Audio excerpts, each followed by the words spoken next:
Hello दोस्तों, स्वागत है आपका आज की हमारी इस इंटरेस्टिंग सी वीडियो में। आज हम आपको एक ऐसी शख्सियत की लाइफ स्टोरी से रूबरू कराने जा रहे हैं जो वाकई में आपके सोए हुए जुनून और हौसले को वापस से नई एनर्जी देगा। जिस शख्स की कहानी की चर्चा हम अपनी वीडियो में कर रहे हैं, उसने अपने हुनर से तो सोशल मीडिया पर धमाल मचा दिया है। वैसे आज के जमाने में सिंगिंग की दुनिया पर गौर फरमाया जाए तो यार गानों के साथ साथ रैपिंग का क्रेज लोगों में काफी बढ़ रहा है। जब भी रैपिंग की बात आती है तो भाई साहब एक से बढ़कर एक पंजाबी सिंगर हमारे जहन में आता है। और आज हम एक ऐसे ही रैपर की बात करने जा रहे हैं जिसने रैपिंग की दुनिया में तहलका मचा दिया। सीरियसली उनके फैंस लोग तो ये पहले ही समझ गए होंगे, लेकिन जो नहीं पहचान पाए उनको बता दें, यहाँ रैपिंग की दुनिया के बादशाह बोहेमिया की बात हो रही है। जी हाँ, बोहेमिया, जो एक ऐसा नाम है जिसे आज शोहरत, कामयाबी, नाम सब कुछ मिला है। बोहेमिया पंजाबी और हिंदी इंडस्ट्री के पॉपुलर रैपर, सिंगर और म्यूजिशियन है। इनकी पॉपुलैरिटी का अंदाजा तो सोशल मीडिया पर धूम मचा रहे इनके गानों को सुनकर लगाया जा सकता है। दोस्तों, अगर हम इनके जीवन की कहानी पर नजर डालें तो इनकी कहानी में एक तमाम परेशानियां आती हैं जिनसे होकर गुजरने वाला व्यक्ति कभी इतनी ऊंचाई की उड़ान भर ले सोचा भी नहीं जा सकता। लेकिन बोहेमिया ने ये सिर्फ सोचा नहीं बल्कि करके दिखाया। चलिए जानते हैं कैसे अमेरिका की सड़कों पर डोलने वाले एक लड़के ने रैप स्टार बनने तक का सफर तय किया। लेकिन उससे पहले उनसे जुड़ी कुछ दिलचस्प बातें जान लेते हैं। दोस्तों, सबसे पहले हम आपको बता दें,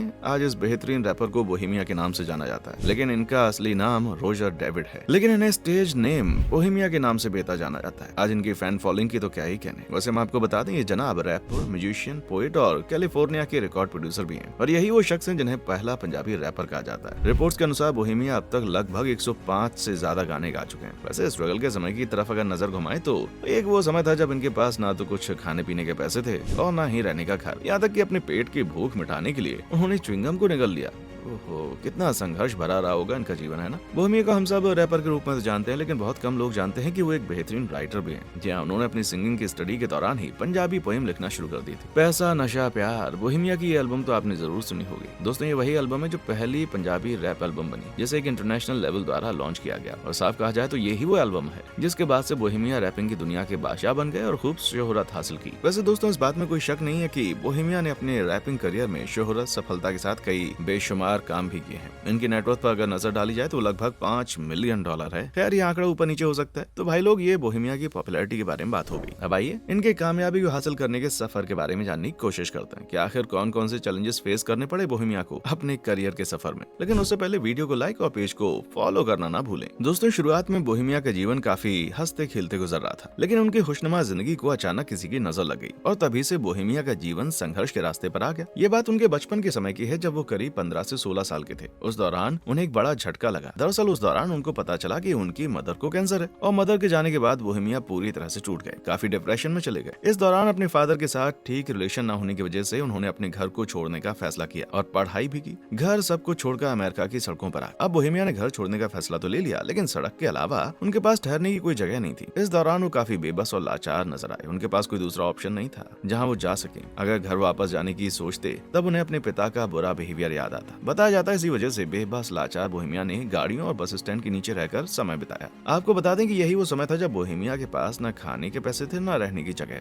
आज बोहेमिया जिस मुकाम पर हैं, ये उनके किए हुए संघर्ष और मेहनत का ही नतीजा है, जिसके चलते आज उन्हें दुनिया भर में पहचाना जाता है। बोहेमिया ने अपने एक इंटरव्यू के दौरान ये भी बताया कि उस दौरान उन्हें काफी भूख से तड़पना पड़ा। भूख को मिटाने के लिए उनके पास कुछ नहीं था। उनके पास केवल 25 सेंट्स थे और इन पैसों में कुछ भी नहीं आ सकता था जिससे कि वो अपनी भूख मिटाए। इन पैसों से जब उन्होंने कुछ खरीदने का सोचा तब उससे केवल एक च्युइंगम का पैकेट आया और इस च्युइंगम को बोहेमिया खा गए। सड़कों पर घूमते फिरते अपने समय को बिताते ये बोहेमिया के जीवन का सबसे दर्दनाक समय था, जब वो पूरी तरह से बेबस हो गए थे। साथ ही उस दौरान उन्हें कुछ खास इंग्लिश भी नहीं आती थी, जिसके चलते उन्हें काफी सफर करना पड़ा। सड़कों पर, बस स्टैंड पर कुछ समय बिताने के बाद उनके दोस्त भी बने, जिनसे कि वो ज्यादा समय बिताने लगे। अपने दोस्तों के साथ मिलकर बोहेमिया ने म्यूजिक पर कंसंट्रेट करना शुरू किया। उनके पास एक कीबोर्ड, पियानो हुआ करता था, जिसके साथ वो गाते थे, बजाते थे और अपने दोस्तों के साथ म्यूजिक बनाया करते थे। ऐसे में उनको एक बेस्ट आइडिया मिला, जो था पार्टीज का। उन्होंने फ्री में खाना खाने और कुछ पैसे कमाने के लिए पार्टीज में जाकर अपने कीबोर्ड बजाना शुरू कर दिया, जहां उनकी परफॉर्मेंस को पसंद किया जाता, जिसके चलते बोहेमिया को अपने कीबोर्ड परफॉर्मेंस से ठीक ठाक पैसे मिलने लगे। बोहेमिया को अपने जीवन में सब कुछ ठीक होता नजर आ रहा था और धीरे धीरे वो शहर में अपने हुनर के दम पर मशहूर होने लगे। इस दौरान बोहेमिया को एक रिकॉर्डिंग स्टूडियो में भी काम करने का मौका मिला और अब बढ़ते हुए एक बार फिर बोहेमिया को एक बड़ा झटका मिला। असल में उस दौरान उनके सबसे खास दोस्त का मर्डर कर दिया गया। और अपने नजदीकी दोस्त की मौत के बाद बोहेमिया फिर से टूट गए। इस दौरान वो काफी डर भी गए थे। उन्हें डर था कहीं उनके दोस्त की तरह उनको भी ना मार दिया जाए, और इसलिए उन्होंने परफॉर्मेंस से दूरी बना ली। सारा समय राइटिंग को दिया जाता। बताया जाता है कि उस दौरान बोहेमिया नशे की चपेट में आ गए, लेकिन उन्होंने कभी नशे की परछाई अपने प्रोफेशनल लाइफ में नहीं पड़ने दी। कुछ समय के बाद उन्होंने अंडरग्राउंड रैप करना शुरू किया। यही वो समय था जब म्यूजिक इंडस्ट्री को रैपिंग का बेताज बादशाह मिला। जी हाँ, यही वो समय था जब बोहेमिया ने अपनी एल्बम लॉन्च की जिसका नाम था विच परदेशन दे। ये एल्बम 2002 में लॉन्च की गई थी और इसका मेन मकसद ये था कि वो अपने मरने के बाद एक म्यूजिकल लेगेसी छोड़कर जाएं। लेकिन शायद वो खुद नहीं जानते थे कि ये उनके जीवन का टर्निंग पॉइंट था, जिसने उनके जीवन को पूरी तरह से बदल डाला। वैसे भी रैपिंग के चाहने वाले तो उस समय बढ़ने ही लगे थे, और इस गाने के बाद तो यार इनकी पॉपुलैरिटी मानो उड़ान भर दी। इस तरक्की का अंदाजा तो आप इस बात से लगा सकते हैं कि उनके गाने स्ट्रीट में इतने पॉपुलर हो गए कि बीबीसी रेडियो के टॉप 10 के चार्ट्स में अपनी जगह बना ली। दोस्तों, ये बोहेमिया की लाइफ का वो टर्निंग पॉइंट था जिसके बाद से बोहेमिया को पहचान, शोहरत और कामयाबी मिलनी शुरू हो गई। इस तरह बोहेमिया ने अपनी कलाकारी से लोगों के दिलों में खास जगह बनानी शुरू की। फिर क्या था,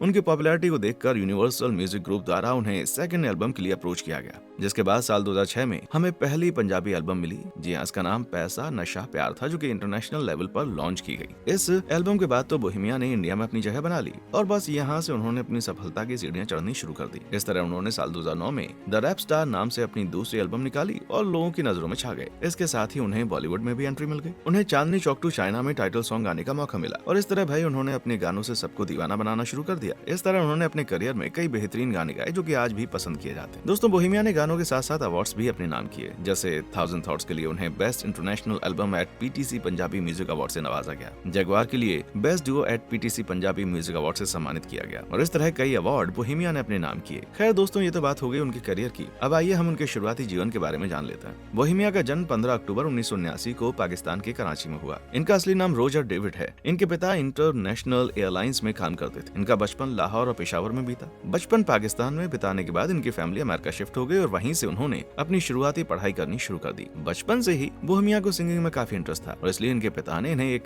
कीबोर्ड गिफ्ट किया, जिसके बाद से बोहेमिया का इंटरेस्ट और बढ़ने लगा। तभी से उन्होंने लिखना शुरू कर दिया, और इस तरह सब कुछ ठीक ठाक चलने के बाद उनके जीवन में वो समय आया जिसके बाद उनका जीवन पूरी तरह बदल गया, और उनकी माँ की मौत थी वो। इसके बाद तो आप जान ही चुके हैं इनके जीवन की कहानी किस मोड़ पर आकर रुकी, और आज ये किस मुकाम पर। साल 2017 में सनी डेविड के साथ बोहेमिया ने शादी कर ली, और आज ये अपनी लाइफ में खुश हैं। दोस्तों, ये थी बोहेमिया की जीवन की कहानी। अब आप हमें बताएं कि आपको हमारी ये वीडियो कैसी लगी। कमेंट सेक्शन में आकर बताएं। पेज को लाइक जरूर करें। देखने के लिए शुक्रिया।